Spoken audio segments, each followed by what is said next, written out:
चलो last class में graph terminologies पे कुछ कुछ डिस्कशन किए थे, वहीं से आगे हम लोग बढ़ाते हैं।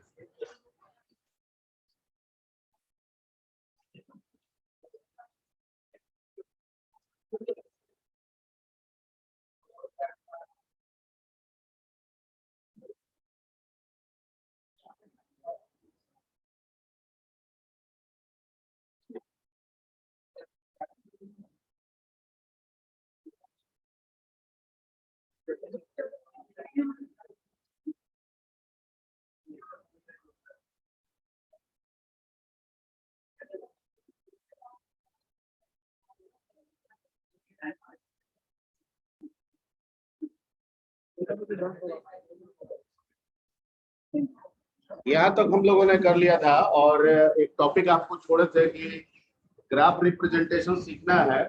और ग्राफ को जैसे ट्री को आप लोग सीक्वेंसली और रैंडमली आप लोग ट्री को शेयर करें और रैंडमली आप लोग सभी ग्राफ को याद कर सकते हैं।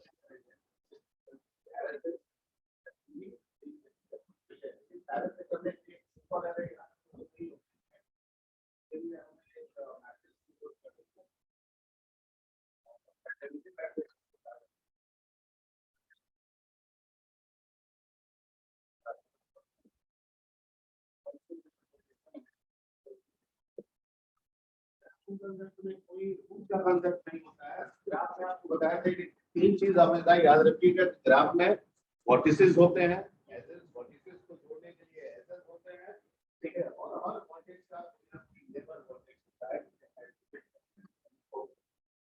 ठीक है। तो सामग्री या कोई भी ऑपरेशनल वर्क उसके नियम से आगे बढ़ेगा।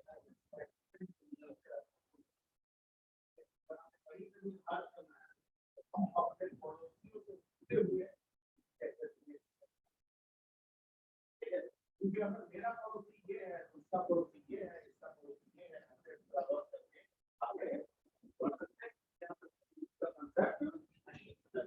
ठीक है, ना ही कोई पैरेंट चाइल्ड का रिलेशनशिप।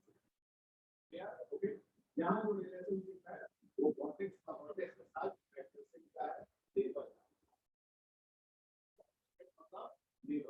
पड़ोसी। कोई किसी का पड़ोसी होगा, कोई किसी का पड़ोसी नहीं होगा, कोई किसी का डायरेक्ट पड़ोसी होगा, कोई किसी का इनडायरेक्ट पड़ोसी। ठीक है, अगर मेरा ये डायरेक्ट पड़ोसी है और इसका डायरेक्ट पड़ोसी ये है तो मतलब मेरा ये क्या हो जाए, इनडायरेक्ट। तो वहीं से हम लोग आगे बढ़ते हैं। और क्या हुआ जी, ये हो गया।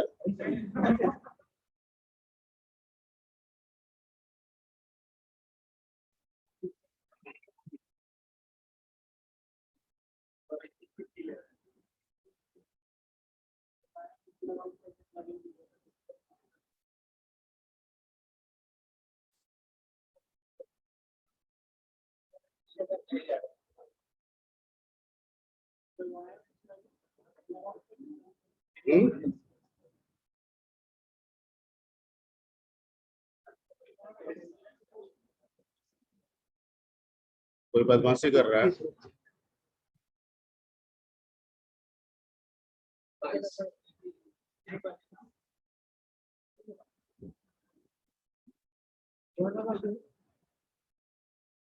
जी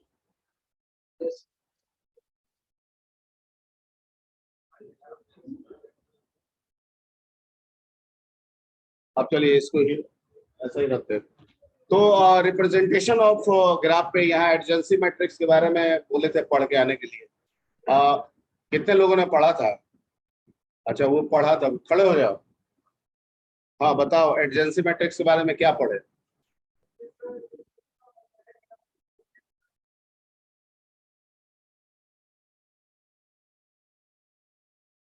अरे ये तो हम बात लिखा हुआ है यहाँ पे, नया क्या पढ़ गया है?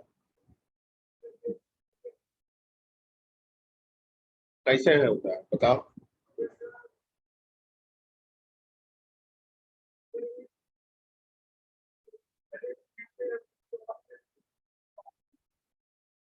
ठीक पढ़ा, ठीक पढ़ा, बढ़िया बढ़िया, ठीक है, वेरी गुड। ठीक है, एडजेंसी मैट्रिक्स, इसके बाद वाला नोट्स मैं ओपन कर लेता हूँ पहले।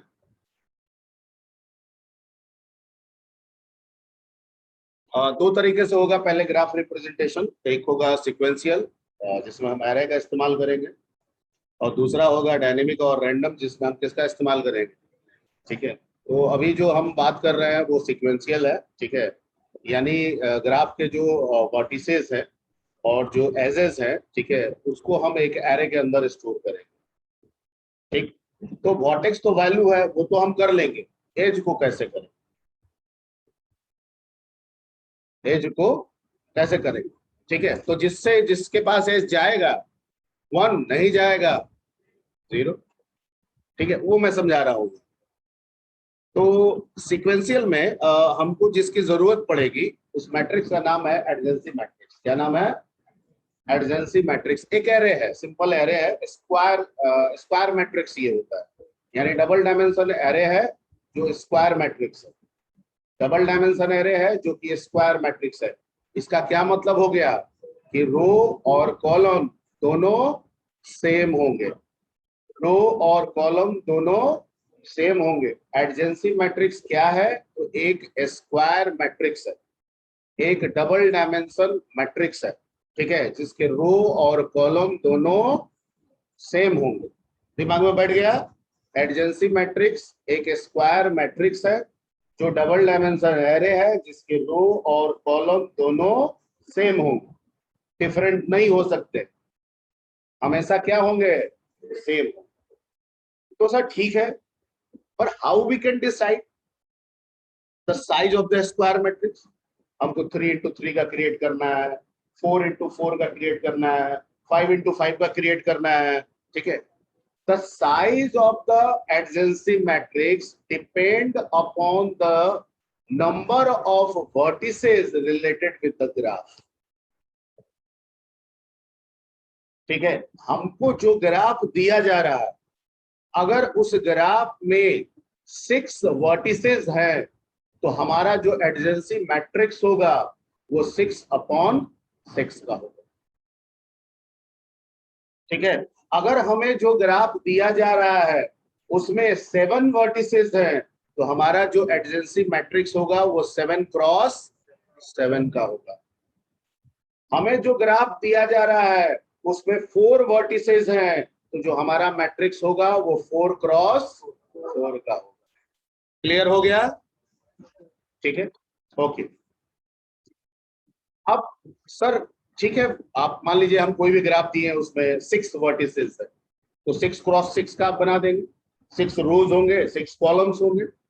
ठीक है, उन रो और कॉलम के कटान मतलब डिवीजन से सेल बनेगा, उस सेल में हम कोई वैल्यू पुट करेंगे, पर क्या पुट करेंगे? ठीक है, हाउ, रो को कैसे रिप्रेजेंट करेंगे, कॉलम को कैसे रिप्रेजेंट करेंगे? तो कहता है कि जो रो रिप्रेजेंटेशन होगा वो भी वर्टिसेस के द्वारा होगा, और जो कॉलम रिप्रेजेंटेशन होगा वो भी वर्टिसेस के द्वारा होगा। एक वर्टेक्स दूसरे वर्टेक्स के साथ अपने आप को नेबर के रूप में खोजेगा। अगर नेबर है तो पुट द वैल्यू 1, और अगर नेबर नहीं है तो पुट द वैल्यू 0, क्योंकि अगर नेबर है तो एज गया है, और अगर नेबर नहीं है तो एज नहीं गया। Point clear?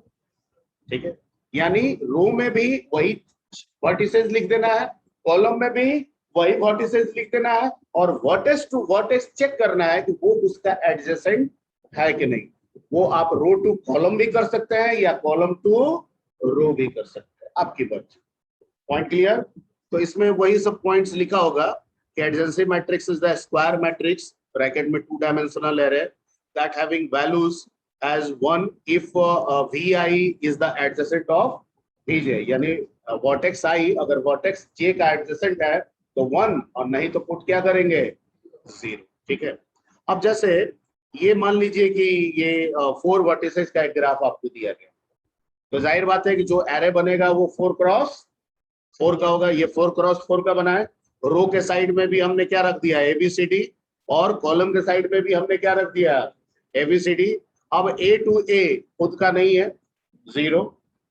ठीक है, ए टू बी, ए से बी तक एज जा रहा है, एडजेसेंट है, तो क्या पुट कर दिए हैं? ए टू सी जा रहा है 1, ए टू डी कोई एज नहीं है तो क्या रख दिए हैं? 0, ठीक है।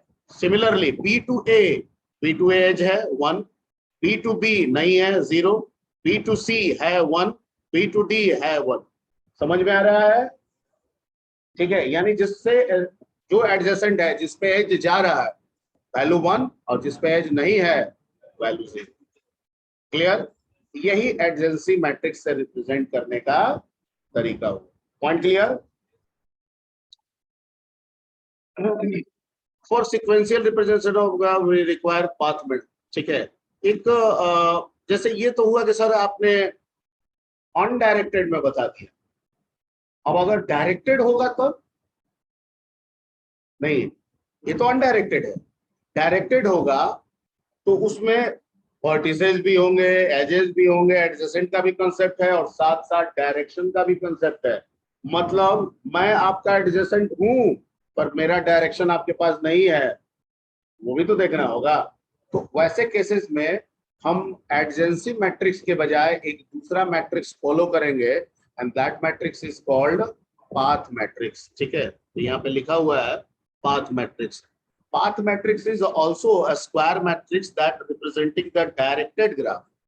यानी अगर डायरेक्टेड ग्राफ का रिप्रेजेंटेशन पूछे सिक्वेंशियल, तो आप एडजेंसी का मत बनाइएगा, किसका लगाइएगा? पाथ का। और अनडायरेक्टेड का पूछे तो किसको लगाइएगा? एडजेंसी। Point clear? ओके। अब यहाँ पे लिखा हुआ है कि 1 करेंगे तब जब भी I having the direction for connecting with, मतलब पड़ोसी है, पड़ोसी होने के साथ साथ एज का डायरेक्शन भी होना चाहिए। अगर डायरेक्शन है तो 1, और पड़ोसी है लेकिन डायरेक्शन नहीं है तो 0। क्लियर? क्लियर? ठीक है। जैसे यहाँ पे ये वाला सेम मैट्रिक्स ले लिया है लेकिन डायरेक्टेड कर दिया। अब वैसे ही 4 into 4 का बना दिए।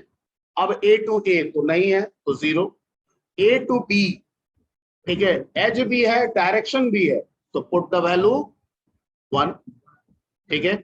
ए to C, A to C adjacent तो है पर एज भी है पर डायरेक्शन नहीं है तो पुट द वैल्यू 0।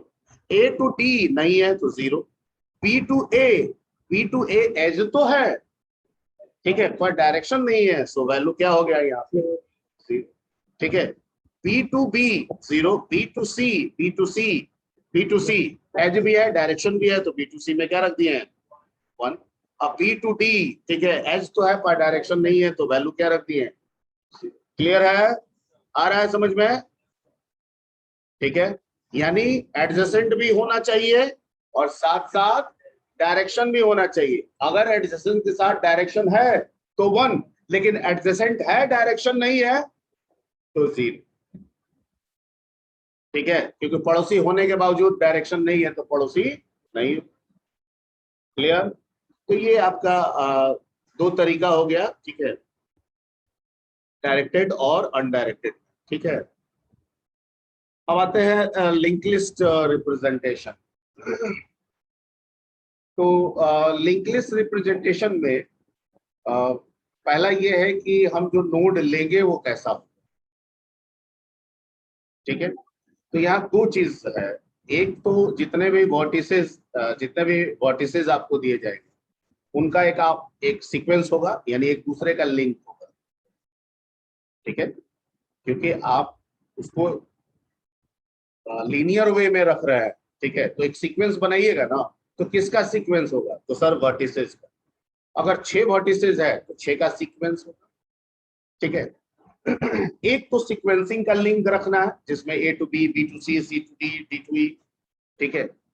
दूसरा, चूंकि हम ग्राफ की बात कर रहे हैं तो हर एक वर्टेक्स से रिलेटेड एडजेसेंट होगा, तो एक लिंक उसके साथ सीक्वेंस को जाने के साथ साथ एडजेसेंट की तरफ भी जाना चाहिए। जो एडजेसेंट होगा उसका भी कोई एडजेसेंट होगा और उसका भी कोई सीक्वेंस होगा, क्योंकि वो इन 6 से बाहर नहीं है। अरे टोटल वर्टिसेज अगर एक ग्राफ में 6 हैं तो वर्टेक्स भी वही है और उनके नेबर भी उन्हीं 6 में से है, तो उनकी सीक्वेंस को भी उन्हीं में मैनेज करना है। और उनके एडजेसेंट को भी उन्हीं में मैनेज करना है, लेकिन लिंकिंग करने का तरीका अलग होगा। एक लिंकिंग सीक्वेंस का होगा और एक लिंकिंग एडजेसेंट का होगा। एक लिंकिंग सीक्वेंस का होगा और एक लिंकिंग एडजेसेंट का होगा। तो जो नोड होगा वो सिंगल डायमेंशन के बजाय डबल डायमेंशन इसमें होगा, डबल डायमेंशन, जिसमें एक वर्टेक्स का वैल्यू होगा, दूसरा वर्टेक्स का सीक्वेंस होगा और तीसरा वर्टेक्स का एडजेसेंट। Point clear? पहले ये दिमाग में बैठा लेना है, क्या होगा, डबल डायमेंशन होगा। डबल डायमेंशन में क्या होता है, एक वैल्यू पार्ट होता है, दो एड्रेस पार्ट होता है। यहाँ भी वही होता है, एक वैल्यू पार्ट होगा और दो एड्रेस पार्ट होगा। वैल्यू में वर्टेक्स का वैल्यू जाएगा, जो एबीसीडी कुछ भी हो, ठीक है, और दो एड्रेस पार्ट में एक एड्रेस पार्ट, ठीक है, सीक्वेंस को रिप्रेजेंट करेगा और दूसरा एड्रेस पार्ट एडजेसेंट को यानी नेबर को रिप्रेजेंट करेगा। Point clear? इसमें पूछना है कहीं? यहाँ पे लिखा हुआ है डबल डायमेंशन बनाया है ना, डबली लिंक लिस्ट, सॉरी, ठीक है, जिसमें 3 सेक्शन है, एक वर्टेक्स का वैल्यू, एक लिंक्ड ऑफ वर्टिसेस यानी सीक्वेंस उसका दिखाना है, और दूसरा एडजेसेंट। एडजेसेंट लिखा हुआ है, ठीक। अब रिप्रेजेंट कैसे करें, ठीक है, तो पहले एक चार्ट बना लीजिएगा इसका। वर्टिसेस कितने हैं इसमें, मान लीजिए डायरेक्टेड ही आप लेके चल रहा है, कोई दिक्कत नहीं है, आप अनडायरेक्टेड भी ले सकते हैं। तो वर्टेक्स ए है, ए का नेबर कौन कौन है, ठीक है, इसको बोलते हैं एडजेंसी लिस्ट। क्या बोलते हैं, एडजेंसी लिस्ट, यानी जिसमें हम वर्टेक्स लिख के उसके नेबर को लिख देते हैं, उस तरह के लिस्ट को हम लोग क्या कहते हैं, एडजेंसी लिस्ट। तो लिंक लिस्ट करने से पहले आप बेहतर है कि क्या बना ले, एडजेंसी लिस्ट क्रिएट कर। क्या क्रिएट कर ले, एडजेंसी लिस्ट। तो ए का नेबर कौन कौन हो गया, बी सी। बी का नेबर कौन हो गया, सिर्फ सी। सी का नेबर कौन हो गया, डी। और डी का नेबर कौन हो गया, बन गया। ओके, अब यहाँ पे क्या कीजिए कि ए बी सी डी ऐसे लिख दीजिए और इन तीनों को एक दूसरे से सीक्वेंसिंग कर दीजिए। जैसे एक को लिंक कर दीजिए बी से, बी को लिंक कर दीजिए सी से, और सी को लिंक कर दीजिए ई से। इसके आगे नहीं है तो यहाँ पे क्या हो जाएगा, नल। अब दूसरा वाला सेक्शन में क्या लिखा हुआ है, एडजेसेंट, ठीक है। तो ए का एडजेसेंट कौन है, बी। तो एक नोड बनाइए यहाँ पे बी, क्लियर। लेकिन इस बी में भी तो तीनों सेक्शन होगा, तो ये बी कहीं बाहर से थोड़ी आया, इसी 4 में से तो बी है ना। तो ये कह रहा है कि मैं अपने सीक्वेंस वाले पार्ट में इस बी को रिप्रेजेंट कर दूंगा, क्योंकि यही तो मैं हूं। अरे यही यही बी वाला तो यहाँ आप दिखा रहे हैं, ठीक है। तो ये बता रहा है कि इसको लिंक दिखाइए इसके साथ, और जो अगला ए का जो एडजेसेंट है, दैट इज क्या, सी, इसको इस एडजेसेंट के साथ जोड़ दीजिए। फिर सी में भी आपका 2 आ गया, एक सीक्वेंस वाला, तो सी का सीक्वेंस जहां पे है वहां पे लिंक ले जाके इसके साथ जोड़ दीजिए, और चूंकि इसके आगे नहीं है तो एडजेसेंट पे क्या डाल दीजिए।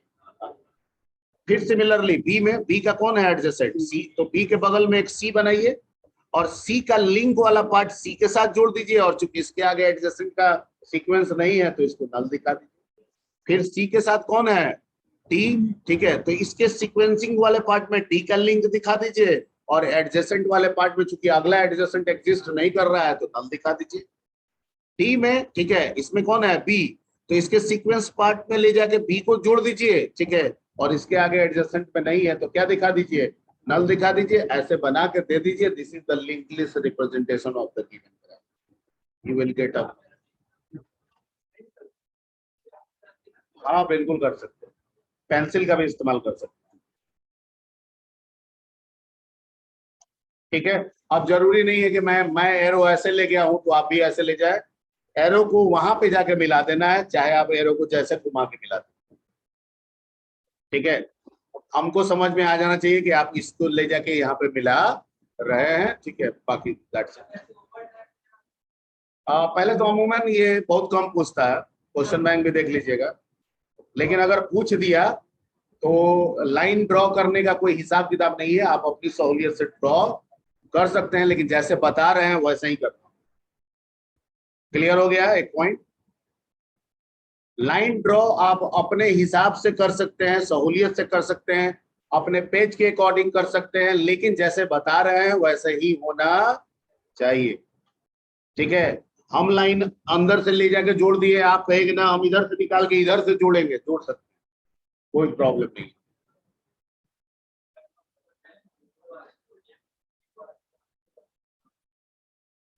भाई तुम पहले साफ साफ बोलो, पहले बोलो क्या समझ में ना आ रहा है। हाँ हाँ, नहीं ए को बी और सी से इसलिए किए क्योंकि ए का एडजेसेंट वर्टिसेस कौन कौन है, बी बी और सी है, बी या सी नहीं है, बी और सी है।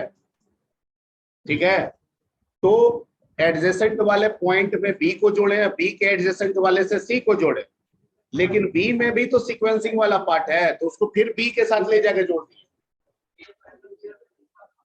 हाँ हाँ हाँ हाँ, तो वैसा ही करना है, तो वैसा ही करना है, आप वैसे कर सकते हैं। ठीक है,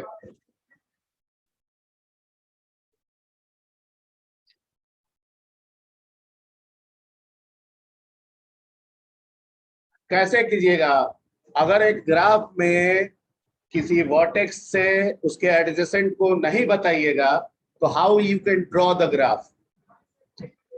लेट मी एक्सप्लेन, अगर आप सिंगली लेंगे तो क्या दिखाएंगे, 50 ठो आप लिस्ट लीजिएगा, एक ही लिस्ट में ना सब होना चाहिए, ग्राफ होना चाहिए। एक ग्राफ को करने के लिए सीक्वेंस को तो अलग एक लिंक लिस्ट से दिखाइए और एडजेसेंट को अलग लिंक लिस्ट से दिखाइए।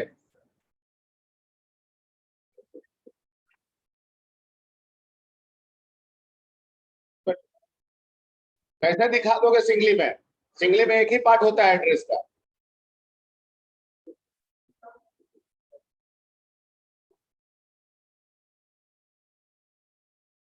कौन किताब ले आओ देखो।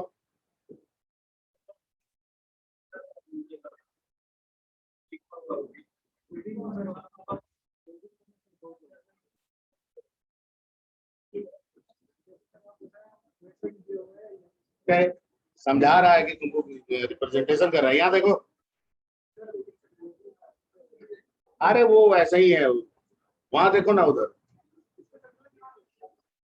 उस समझाने के क्रम में बता रहा है बस।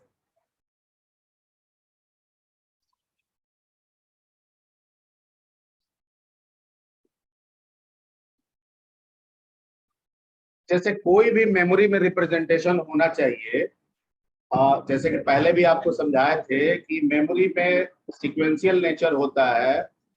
ठीक है, नॉन लीनियर होता ही नहीं। मेमोरी हमेशा किस पे काम करता है, लीनियर। तो हमारे पास ग्राफ एक नॉन लीनियर रूप में है। ठीक है, जिसमें आप ब्रांचिंग कर रहे हैं कि नेबर निकल रहा है, फिर वो नेबर से नेबर बन रहा है। लेकिन जब इसी चीज को हमको मेमोरी में ले जाके स्टोर करना है तो हमें इसको किस में कन्वर्ट करना होगा, लीनियर में है, नॉन लीनियर। लेकिन रिप्रेजेंट होगा मेमोरी में तो क्या होगा, लीनियर। तो कैसे करेंगे, अगर लीनियर में भी करेंगे तो जब रिट्रीव करेंगे तो हमको ग्राफ बनना चाहिए ना, वही ग्राफ जिससे हम उसको स्टोर किए हैं। तो अगर सिर्फ वर्टेक्स को उठा के हम एक एरे में डाल दे, एक सिंगली लिंक लिस्ट में डाल दे, तो क्या उसको रिट्रीव करके हम ग्राफ बना पाएंगे। हमको कैसे पता चलेगा कि ए का एडजेसेंट कौन था, नहीं समझे। अगर हम इस चीज को स्टोर करके रखेंगे तो हमको दो चीज पता चल रहा है, ए का सीक्वेंस पता चल रहा है कि भाई ए से कितने वर्टिसेस है, नंबर ऑफ वर्टिसेस कितने हैं, उस ग्राफ पे लिंक कितने हैं, प्लस ए का एडजेसेंट कौन कौन है सर, तो ए का एडजेसेंट बी और सी है, तो जहां ए बनाएंगे उससे एक बी बना देंगे और उससे एक सी बना देंगे क्योंकि ये एडजेसेंट है। लेकिन इसको अगर एडजेसेंट को हम गायब कर दें और सिर्फ ए बी सी डी का सीक्वेंस दिखा दें, कैसे आप ग्राफ बना लीजिए, कुछ भी बना दीजिएगा। कोई कहेगा कि ए से बी सी है, कोई कहेगा ना बी से ए और सी है, पता ही नहीं चलेगा। इसलिए इसमें दोनों चीजों को रखना आवश्यक है। एक तो वर्टिसेस का सीक्वेंस मिले, साथ साथ हर वर्टेक्स का एडजेसेंट भी पता चले। ठीक है, तो जो नीचे डाउनवर्ड लिंकिंग हो रहा है वो सीक्वेंस है वर्टिसेस का, और जो राइट हैंड लिंकिंग करा रहे हैं वो उसके एडजेसेंट को रिप्रेजेंट कर रहे हैं, नेबर को रिप्रेजेंट कर रहे हैं। और जब तक ये दोनों नहीं होगा, इस लिंक लिस्ट से हम ग्राफ ड्रॉ नहीं कर सकते हैं। अगर आप जब तक दोनों नहीं बनाइएगा, और ये दोनों होगा तो आप आराम से, ये आपको दे देंगे रिप्रेजेंटेशन, कहेंगे एक ग्राफ बनाइए, आप आराम से बना दीजिए। लिखिएगा ना पहले ए, और उसके साथ लगा दीजिएगा बी और सी। ठीक है, डायरेक्टेड है तो डायरेक्टेड लगा दीजिए। क्लियर?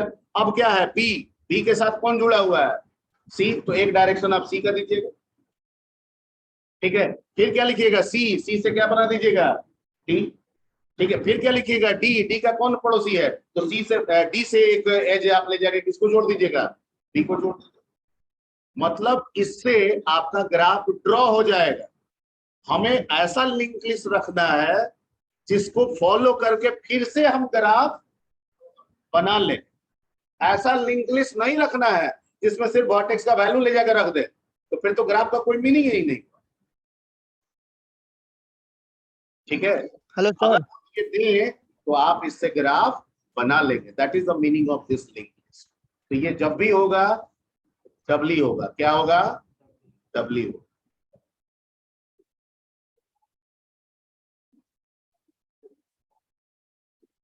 फोटो देख के तुम कैसे, तुम डिटेल ये कर बताओ कैसे बनाओगे।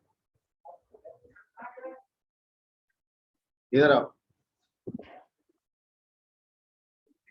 कैसे बनाओगे इसे,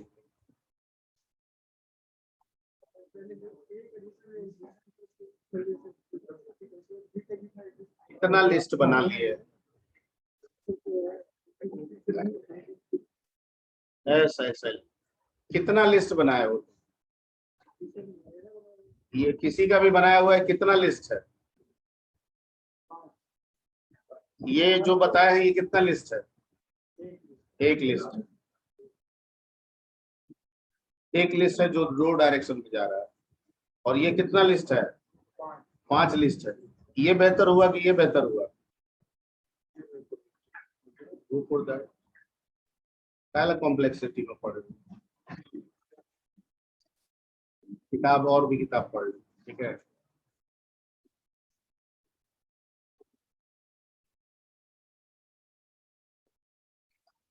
ओके। तो ये दो रिप्रेजेंटेशन है, इसमें दोनों बता दिए हैं।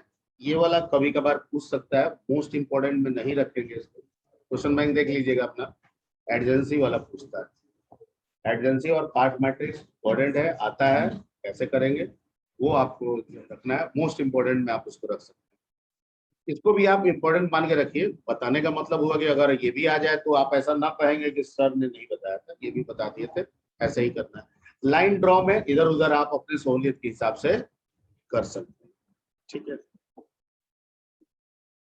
सर कुछ लोग वेटिंग में एक्सेप्ट कर लीजिए। अब आते हैं कि ग्राफ ट्रावर्सिंग। ट्रावर्सिंग का मतलब, हाँ, प्रिंट करना। ठीक है, तो ट्री में तो ट्रावर्सिंग बड़ा एक नियम दे दिया गया था sir, root is the major concern there. ठीक है, तो उसके आधार पे एक सीक्वेंस निकाला गया, in order, pre order, post order. But there is no concept of root in the graph because every vertex is the root here. ठीक है, तो ग्राफ में तो हम कहीं से भी शुरू कर सकते हैं। ग्राफ में किसी एक वर्टेक्स को आप रूट मान के स्टार्ट कर सकते हैं। तो इसका मतलब है कि रूट प्री डिफाइंड नहीं है, और रूट प्री डिफाइंड नहीं है तो ट्री जैसा इन ऑर्डर, प्री ऑर्डर और पोस्ट ऑर्डर वाला सीक्वेंस भी नहीं मिलेगा। ठीक है, तो इसका दूसरा तरीका है। और ग्राफ ट्रावर्सिंग में दो ट्रावर्सिंग टेक्निक दिए गए हैं, एल्गो दिए गए हैं, जिसमें एक को कहते हैं डीएफएस और दूसरे को कहते हैं बीएफएस। डीएफएस मतलब डेप्थ फर्स्ट सर्च, ठीक है, और बीएफएस मतलब ब्रेड्थ फर्स्ट सर्च। चीजें एक ही है, टेक्निक का अंतर है। डेप्थ का मतलब हुआ पहले नीचे जाओ फिर विजिट करना स्टार्ट करो। ठीक है, और ब्रेड्थ फर्स्ट सर्च में जहां हो वहीं से आसपास वाला विजिट करते हुए आगे बढ़ते हो। ऐसे एक नॉर्मल समझने के व्यू पॉइंट बता रहे हैं। डेप्थ का मतलब हुआ, नाम इसलिए डेप्थ रखा गया है कि जहां हूं वहां से सीधे पहले नीचे की तरफ, अंदर की तरफ चले जाओ और फिर वहां से विजिट करते हुए सारे को विजिट। और ब्रेड्थ, ब्रेड्थ मतलब चौड़ाई, फैलाव, ठीक है, जहां हो वहीं से आसपास करते हुए आगे बढ़ जाए। ऐसा सेंस, टेक्निक का सेंस है, ठीक है। जब हम इस ट्रैवर्सिंग को फॉलो करेंगे तो हमें डेटा स्ट्रक्चर की जरूरत पड़ेगी, ऐसा ही नहीं हो। DFS follows the stack data structure, whereas DFS follows the queue data structure. अगर स्टैक नहीं मिलेगा तो DFS काम नहीं करेगा, क्यू नहीं मिलेगा तो BFS काम नहीं करेगा। मतलब अगर हम ट्रैवर्सिंग कर रहे हैं ग्राफ का DFS के द्वारा तो स्टैक रिक्वायर्ड। अगर हम ग्राफ की ट्रैवर्सिंग, ठीक है, BFS के द्वारा कर रहे हैं तो क्यू रिक्वायर्ड है, होगा ही होगा, बिना उसके काम नहीं होगा, ठीक है। ओके, रूट का कोई कंसेप्ट नहीं है, किसी से स्टार्ट आप कर सकते हैं और जो स्टार्ट करेंगे वही आपका रूट माना जाएगा। Point clear?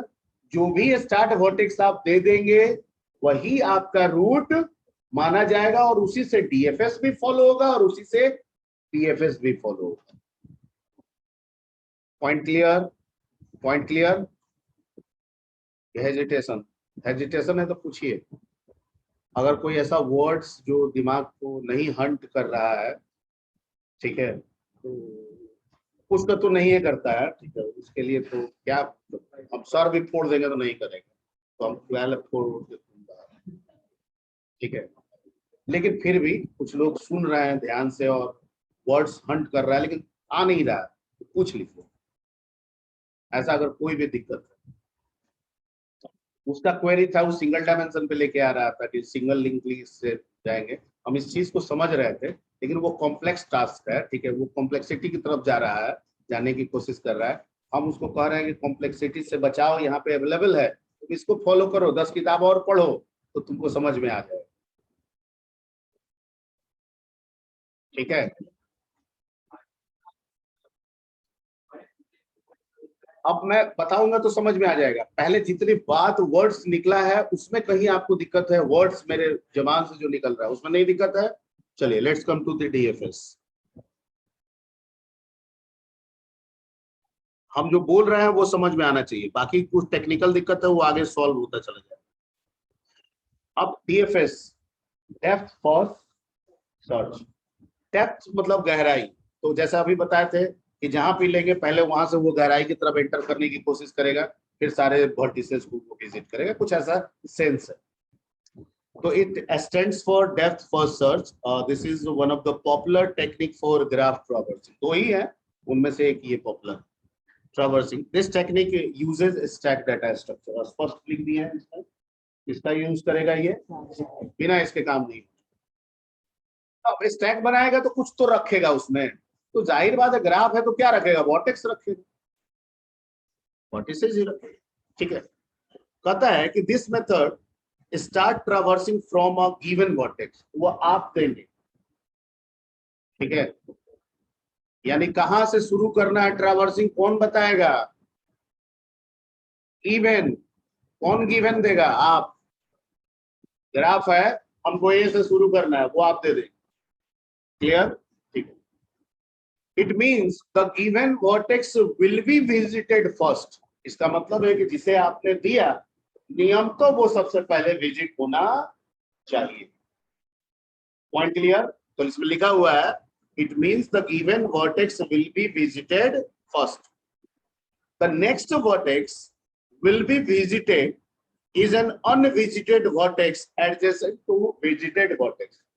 यानी ठीक है हमने जो दिया विजिट हो गया, अगला कौन, तो अगला वो वर्टिसेस विजिट होगा जो उस विजिटेड वर्टेक्स का क्या है, एडजेसेंट है। जैसे मैंने ए दिया, ए विजिट हो गया, अब अगला कौन ए के बाद, तो जो ए का एडजेसेंट आएगा ना उनमें से कोई एक होगा अकॉर्डिंग टू स्टैक रूल, क्योंकि अगर ए का एडजेसेंट बी और सी है और मैंने बी और सी को स्टैक में रखा, तो पहले गया बी फिर गया सी, तो निकलने की बारी आएगी तो निकलेगा कौन? सी। इसीलिए इसका नाम डेप्थ रख दिया गया। क्या नाम रख दिया गया है? डेप्थ। क्योंकि अगर बी भेज रहे हैं उसके बाद सी भेज रहे हैं तो बी पहले गया क्योंकि पहले मिला होगा, सी बाद में गया क्योंकि बाद में मिला होगा, लेकिन निकलने की जब बारी आएगी तो किसका विजिट कर रहा है? ठीक है। अब सी विजिट हो गया, मान लीजिए कि बी और सी गया, अब अगला कौन विजिट होगा? तो सर सी निकालेंगे, पॉप करेंगे तो सी निकलेगा, सी विजिट हो गया। अब अगला कौन? तो जो सी का एडजेसेंट होगा वो, तो हो सकता है कि किसी एक का एडजेसेंट पिछले वाले में हो और पहले स्टैक में भी अवेलेबल हो, तो कह रहा है कि एडजेसेंट लिस्ट लेके, लेकिन जो विजिट हो चुका है या जो स्टैक में अवेलेबल है उसको दोबारा एंट्री हम स्टैक में नहीं कराएंगे, लेकिन जो नया है उसको स्टैक में एंट्री देते जाए। मैं जो समझा रहा हूँ समझ में आ रही बात? ना आ रही है?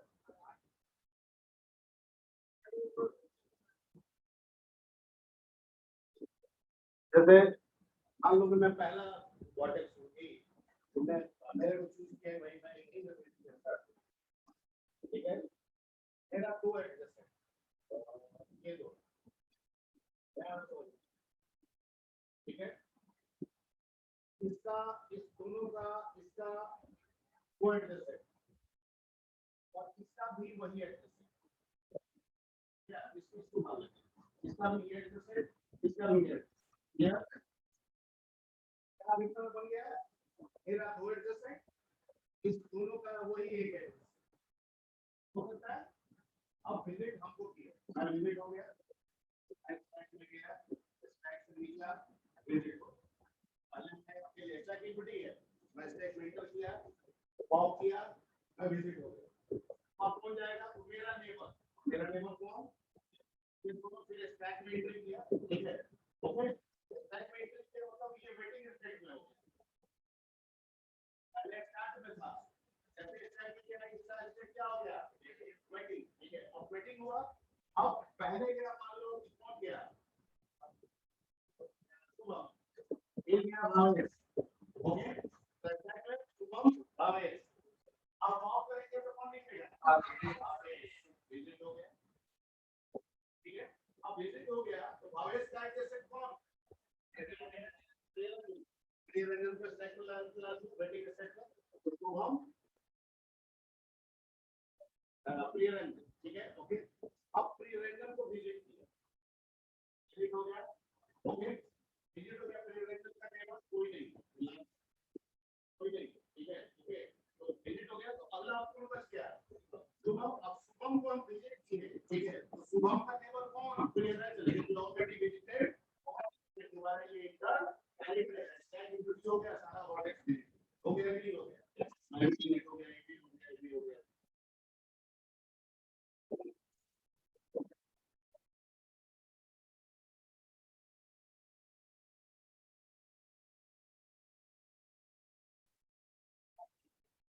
ठीक है, तो इसमें लिखा हुआ है, देखिए इसमें वही बात सारा लिखा हुआ है, the next vertex will be visited is the unvisited vertex adjacent to the visited vertex, ठीक है। The unvisited vertices stored in a stack for visiting next. If the vertex that is going to be visited has some adjacent vertices which is already in a stack, then it will not introduce again in a stack. It will not introduced again in stack, लिखा हुआ है, ठीक है। The process will be repeated until stack empty, यानी last में stack को क्या हो जाना है? एम्प्टी हो जाना। Point clear? क्लोजर नहीं ना है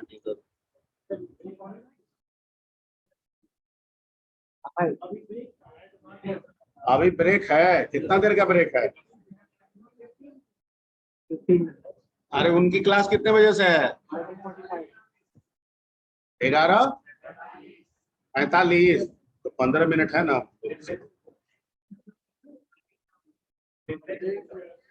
अटेंडेंस हो जाएगा।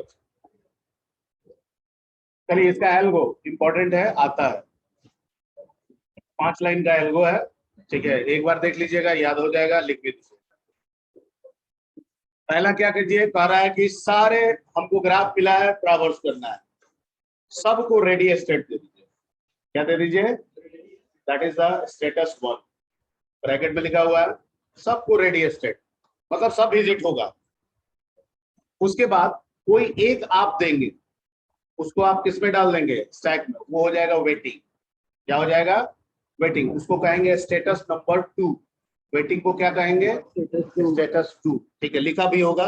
Push the starting node in stack and change its status as waiting state. Bracket में लिख दिए हैं स्टेटस 2। उसके बाद लिखा हुआ है repeat step 4 and 5 until stack empty. ठीक है, 4 और 5 को रिपीट करते जाइए तब तक जब तक ये स्टैक एम्प्टी ना हो जाए। ठीक है, फोर्थ में क्या है? पॉप कीजिए। ठीक है, और उसको विजिट मान लीजिए, यानी उसको कह दीजिए कि ये विजिटेड हो गया और उसका स्टेटस क्या दे दीजिए? 3 विजिटेड। उसके बाद क्या लिखा हुआ है फिफ्थ में? Push all adjacent of visited node in stack which is not available prior in stack. मतलब जितने भी एडजेसेंट है जो पहले से उस स्टैक में मौजूद नहीं है, उन सबको उस स्टैक में क्या करते जाइए? डालते चले जाइए। और उनका स्टेटस रेडी में थे, अब क्या कर दीजिए? वेटिंग कर दीजिए। तो स्टैक में गया तो वेटिंग हो गया। ठीक है, फिर जाइए 4 पे, फिर पॉप कीजिए। ठीक है, विजिटेड कर दीजिए, स्टेटस 3 कर दीजिए। ठीक है, फिर उसका एडजेसेंट लीजिए, उसको स्टैक में डालिए, अगर पहले से है तो छोड़ दीजिए, नया है तो एंट्री कर दीजिए। Point clear? तो ये 5 पॉइंट है, लिख देना है, एल्गो पूछेगा। अब यहाँ पे एक ग्राफ दिया हुआ है और इसको हमको ये ग्राफ इसलिए लिए है कि अक्सर देखते हैं कि एग्जाम में ज्यादातर यूनिवर्सिटीज में ये ग्राफ पूछते रहते हैं। बहुत सारे किताबों में ये ग्राफ का जिक्र होता है। ठीक है, एंड दैट्स व्हाई समझाने के लिए भी हम भी इसी ग्राफ का इस्तेमाल किए। ग्राफ कोई भी हो सकता है। ठीक है, तो इसमें एक डायरेक्टेड ग्राफ है। ठीक है, सबसे पहले हम लोग क्या करेंगे, इसमें कहां से हम मान के चलते हैं कि हम कहां से शुरू करेंगे? ए से। आप चाहें तो एक पड़ोसी वाला एडजेसेंट का लिस्ट बना सकते हैं यहाँ पे बगल में। इस काम को करने से पहले आप एक एडजेंसी लिस्ट बना लीजिए तो आपके लिए फायदेमंद होगा, या अगर याद है तो डायरेक्ट भी कर सकते हैं। तो पहला लिखा हुआ है take an empty stack that will hold vertices of graph. ठीक है, एक एम्प्टी स्टैक लीजिए। Let A is the first vertex. आप कोई दूसरा भी ले सकते हैं, मैं यहाँ पे किससे ले रहा हूँ? ए से। Let A is the first vertex that is going to be visited first. ठीक है, और उसको क्या करना है? Push A in stack। ठीक है, स्टैक में वो चला गया। अब उसके बाद तो स्टैक में क्या आ गया? ये इधर आओ जी, इधर आओ, यहाँ बैठो ना, बड़ा कल्याण होगा।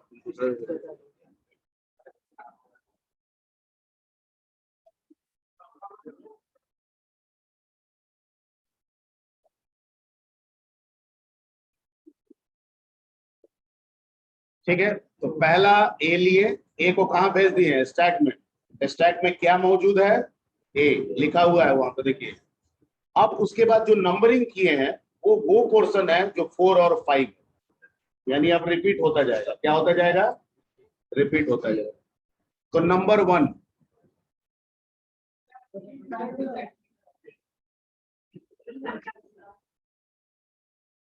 वहां कोना में चले जाओ। ठीक है, तो स्टैक में ए चला गया जहां से हमको शुरू करना है। ठीक है, तो 1 मिनट में समझ में आ जाएगा, एक बार ध्यान दो ना सिर्फ वहां पे स्क्रीन पे। अब क्या करना है? पॉप करना है, एडजेसेंट निकालना है, स्टैक में भेजना है। पॉप करना है, एडजेसेंट निकालना है, स्टैक में भेजना है। पॉप करना है, एडजेसेंट निकालना है और स्टैक में भेजना है। 3 स्टेप, पॉप, एडजेसेंट, स्टैक। ठीक है, पॉप, एडजेसेंट, स्टैक, और जब लास्ट में स्टैक एम्प्टी हो जाएगा, खेल खत्म। बीच में भी होगा, लेकिन एडजेसेंट अगर मिलता रहेगा, ठीक है, तब तक नहीं होगा।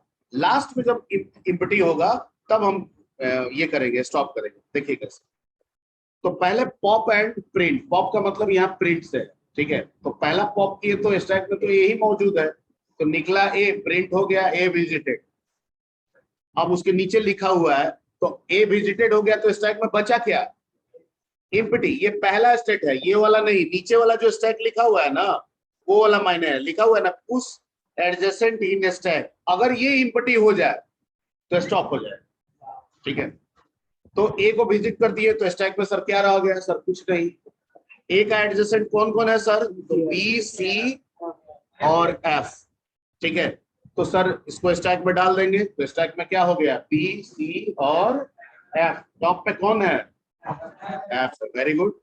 अगला फिर वही काम, पॉप एंड प्रिंट। कौन निकला? एफ, ठीक है। स्टैक में क्या बच गया? बी, सी। एडजेसेंट एफ का कौन है? डी। क्या स्टैक में पहले से डी आया था? नहीं आया। क्या विजिट हुआ है? नहीं हुआ है। तो डी नया है, इसको स्टैक में डालिए तो स्टैक क्या हो गया? बी, सी, डी। अगला पॉप एंड प्रिंट किए, क्या निकला? डी। स्टैक में क्या बच गया? बी, सी। डी का एडजेसेंट कौन है? सी। और क्या कह रहा है कि सी तो ऑलरेडी पहले से मौजूद है तो नहीं जाएगा सर। तो क्या स्टैक रह गया? वही का वही रह गया, ठीक है। फिर अगला पॉप एंड प्रिंट, क्या निकला? सी। स्टैक में क्या बच गया? बी। सी का एडजेसेंट कौन है? एफ। एफ ऑलरेडी विजिट हो चुका है तो सर एंट्री उंट्री नहीं होगा, स्टैक वही का वही रहता है, ठीक है। तो क्या बच गया? बी। अगला पॉप एंड प्रिंट किए, क्या निकला? बी। स्टैक में क्या बच गया? कुछ नहीं सर। एडजेसेंट बी का क्या है सर? सी और जी। तो सर सी तो विजिटेड है तो वो तो नहीं जाएगा, लेकिन जी नया है सर, तो जी की एंट्री देंगे तो स्टैक में क्या हो चला गया? जी। Point clear. अगला निकालेंगे पॉप एंड प्रिंट तो निकला जी। स्टैक में क्या बच गया? एम्प्टी। एडजेसेंट जी का क्या निकला?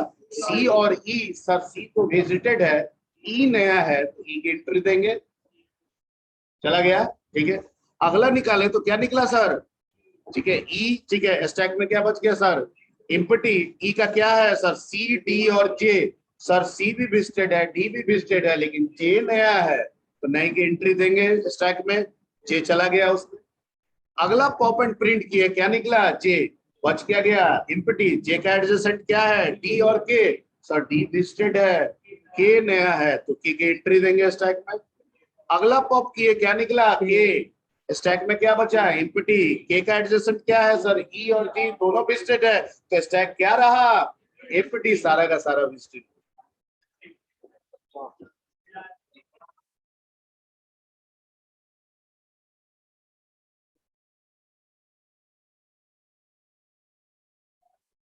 हाँ हाँ, भारी तो।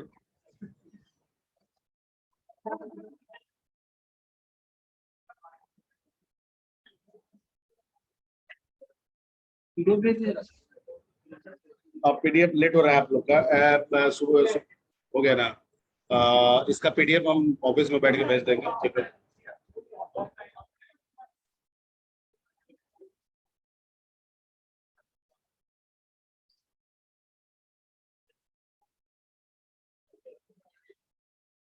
कंफ्यूजन होने पे दोबारा भी रिपीट किया जाएगा,